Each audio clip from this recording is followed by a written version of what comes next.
కొండపైన నవీనాత్మ దట్టమైన పొగ నుండి కిషోర్ వైపే వస్తుంది. నా డబ్బులెక్కడ, నన్ను ఎందుకు మోసం చేసావంటూ కిషోర్ని చంపటానికి కిషోర్ వైపే వస్తుండటంతో కిషోర్ పరిగెత్తుకుంటూ చీకటి కావడంతో కొండ మీద నుండి కాలు జారి కింద పడిపోయాడు.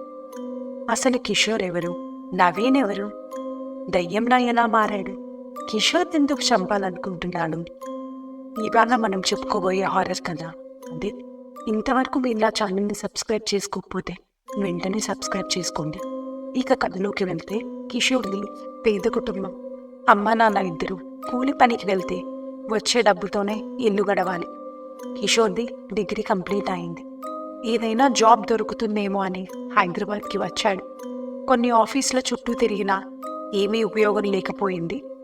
లంచం ఇస్తే జాబ్ గ్యారంటీ అన్నారు. అలా ఇవ్వడానికి డబ్బులు కూడా లేవు. ముందు నుండే ఇంటి మీద అప్పు కూడా ఉంది. ఆ అప్పు తీరాలంటే తనకు జాబ్ కావాలి. అందుకోసమని ఇష్టం లేకపోయినా ఒక హోటల్లో బ్యారర్గా జాబ్లో జాయిన్ అయ్యాడు. కాకపోతే ఆ హోటల్లో పనిచేసే వాళ్ళందరికీ ఒక్కటే గది. అతనితో పనిచేసే వాళ్ళందరిది ఇంచుమించు కిషోర్ లాంటి పరిస్థితి. వేరే వేరే ఊర్ల నుంచి సిటీకి జాబ్ కోసం వచ్చిన వాళ్ళే. అలా కొన్ని నెలలు గడిచింది. కిషోర్కి వచ్చే జీతం ఇంటి మీద చేసిన అప్పుకి కట్టాల్సిన వడ్డీకి మాత్రమే సరిపోయేది. కిషోర్కి ఎలాగైనా ఎక్కువ డబ్బులు సంపాదించాలి అనే కోరిక కలిగింది. అదే సమయానికి అతని హోటల్కి రోజు వచ్చి ఒక షేర్ మార్కెట్ బ్రోకర్తో పరిచయం అయింది. అతను కొంతమందికి నెల రోజులకి ఇచ్చిన డబ్బులు డబుల్ చేసి తిరిగి ఇచ్చేవాడు. ఆ విషయం తెలుసుకుని తనకి డబ్బులు చాలా అవసరం ఉన్నాయి కనుక తనతో పాటు పనిచేసే స్నేహితుడు నవీన్ దగ్గర డబ్బులుండటం గమనించి ఒక 50,000 అప్పుగా తీసుకొని ఖచ్చితంగా నెలకి తిరిగి ఇస్తానని బ్రతిమాలి అడిగి తీసుకున్నాడు. అయితే కిషోర్ మీద నమ్మకంతో నవీన్ డబ్బులిచ్చాడు.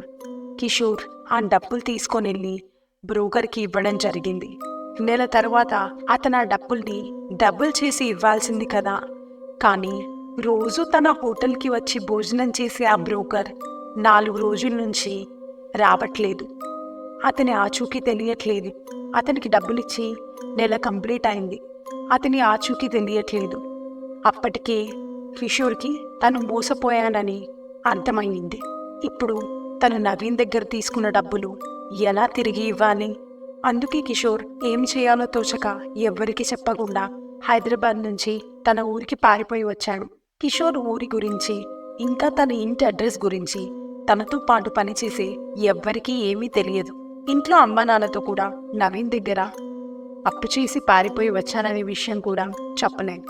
ఇంట్లో అమ్మా నాన్నతో కలిసి ఏదో ఒక పనికి వెళ్తూ ఉన్నాడు. ఒకరోజు సాయంత్రం పనికి వెళ్ళి వచ్చిన తర్వాత తన ఫ్రెండ్ని కలవడానికి ఊరి చివర ఉన్న కొండ దగ్గరికి వెళ్ళాడు. తన ఫ్రెండ్ రావడానికి ఇంకా టైం పడుతుంది. అప్పుడే ఏదో పొగ అక్కడ నెమ్మదిగా వ్యాపించసాగింది. మొదట్లో చేల్లో ఎవరో ఏదైనా తగలపెట్టడానికి మంట పెట్టుంటారు, అందుకే పొగ వస్తుంది అనుకున్నాడు. కానీ తర్వాత ఆ పొగలు ఏదో మనిషి ఆకారం తన వైపే వస్తుండటంతో భయం వేసింది. అప్పటికి చీకటి పడటం వల్ల అది ఎవరైనా మనిషో కాదు గమనించలేకపోయాడు. కొంచెం కొండపైకెక్కి చూస్తే దూరం నుండి తన ఫ్రెండ్ వస్తున్నాడో లేదో కనిపిస్తుంది. కాబట్టి కొండపైకెక్కి చూడసాగాడు. అప్పుడు మళ్ళీ అదే ఆకారం ఈసారి పక్క నుండి తన వైపే రావడం చూసి చాలా భయం వేసింది. ఈసారి అసలు అది మనిషో కాదో చూద్దామని అక్కడే నిలబడి తన మొబైల్లో టార్చ్ ఆన్ చేసి చూస్తున్నాడు. అప్పుడు కళ్ళు ఎర్రగా ఒళ్ళంతా నల్లగా కాలిపోయిన ఒక మనిషి ఆకారం కిషోర్ని పేరు పెట్టి పిలిచింది. అప్పుడు అర్థమైంది ఆ గొంతు ఎవరిది. అది హైదరాబాద్లో తనతో పాటు పనిచేసే తన ఫ్రెండ్ నవీన్ది. తనతో పాటు పనిచేస్తున్నప్పుడు 50,000 అప్పుగా తీసుకున్నాడు కదా. అతని గొంతు గుర్తుపట్టాడు. కానీ అతని ఆకారం చూసి భయం వేసింది. అతను కిషోర్ని ఎందుకురా నన్ను మోసం చేశావంటూ కోపంతో దగ్గరికి వస్తుండటం చూసి కిషోర్ భయంతో పారిపోవాలని పరిగెత్తాడు. ఆ చీకట్లో కాలు జారి కొండ మీద నుండి కింద పడిపోవటం వల్ల కిషోర్కి బాగా దెబ్బలు తగిలాయి. ఆ తర్వాత అక్కడికి వచ్చిన కిషోర్ ఫ్రెండ్స్ కిషోర్ స్పృహ లేకుండా దెబ్బలు తగిలి పడి ఉండటం చూసి హాస్పిటల్లో జాయిన్ చేశారు. మరుసటి రోజు స్పృహలోకి వచ్చిన కిషోర్ పేరెంట్స్కి కానీ ఫ్రెండ్స్కి కానీ తను ఎలా పడిపోయింది, ఇంకా కొండ దగ్గర జరిగిన విషయాలు ఏవి కూడా చెప్పలేదు. హాస్పిటల్లో ఉన్న కిషోర్కి డాక్టర్ని చూసినా, చివరికి తన ఫ్రెండ్స్ని చూసినా సరే కొండ మీద నవీన్ని ఎలా అయితే భయంకరమైన రూపంతో ఎలా అయితే కొండ మీద చూశాడో అందరూ అతనికి అలాగే కనిపిస్తున్నారు.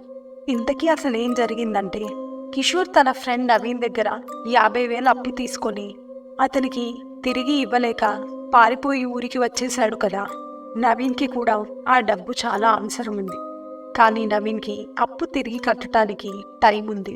అందుకే కిషోర్ టైంకి డబ్బులు తిరిగి ఇస్తాడనే నమ్మకంతో కిషోర్కి డబ్బులు ఇచ్చాడు. కానీ కిషోర్ ఆ డబ్బులు ఇవ్వకపోవడంతో ఆ మోసాన్ని భరించలేక ఇంట్లో సమస్యలు ఎక్కువ అవ్వడంతో నవీన్ పెట్రోల్ పోసుకొని నిప్పంటించుకొని సూసైడ్ చేసుకున్నాడు. అతని ఆత్మ కిషోర్ని వెంటాడుతుంది.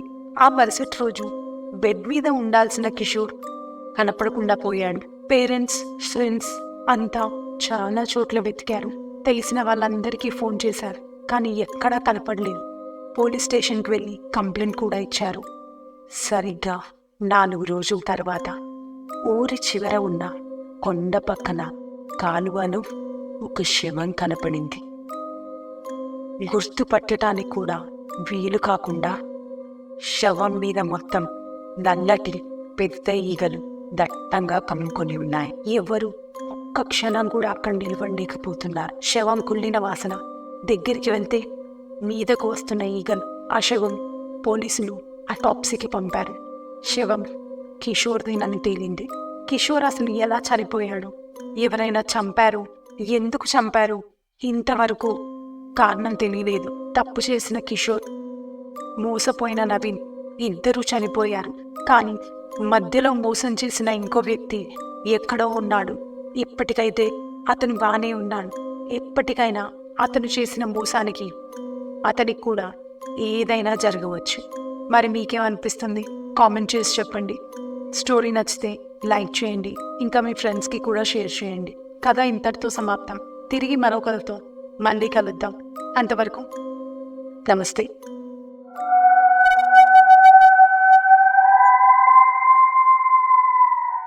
Subscribe to Skull Telugu Horror Stories.